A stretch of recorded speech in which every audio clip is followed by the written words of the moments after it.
పాకిస్తాన్‌లోని సింధు ప్రాంతంలో హిందువులు ఎక్కువుంటారు. మేమందరం ఎక్కువున్నాం గాబట్టి, మీరు ఇక్కడ మా హిందూ సంప్రదాయం ప్రకారం చట్టాలుండాలి అంటే ఒప్పుకుంటదా పాకిస్తాన్? అబ్బెబ్బే లేదు. వాళ్ళ ముస్లిం సంప్రదాయం ప్రకారమే చట్టాలుంటాయి.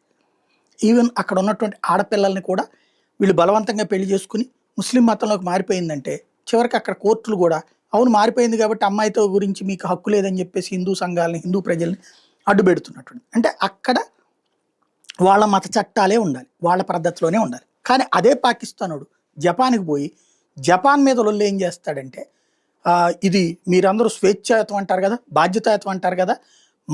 మాకనుగుణంగా చట్టాలుండాలి. మాకనుగుణంగా మార్చాలి. జపాన్ చట్టాలని డిమాండ్ జేస్తూ ఉన్నటువంటి విచిత్రమైనటువంటి పరిస్థితి. అక్కడ షరియా చట్టాలు అమలవ్వాలట. వాళ్ళ పిల్లల కోసం అని జెప్పేసి జపనీస్ ఫెస్టివల్స్‌ని నిర్వహించలేం. మా పిల్లలు నిర్వహించరు. మేము నిర్వహించము. మీరు మా పిల్లల్ని స్కూళ్ళల్లో అట్టా నడిపించడానికి వీల్లేదు. మీ ఫెస్టివల్స్ కూడా ఆపేయాలని డిమాండ్ చేస్తున్నారన్నమాట. వీళ్ళదేమో రంజాన్ లాంటివి ఏమో జరపాలట. వాళ్ళ జపనీస్ ఫెస్టివల్స్ మాత్రం ఆ స్కూళ్ళలో జరపకూడదట. ఇది పాకిస్తాన్ నుంచి వెళ్ళినటువంటి కొంతమంది మౌల్వీల డిమాండు, లేదా అక్కడ ఉద్యోగాలు చేస్తున్నటువంటి వాళ్ళ డిమాండు.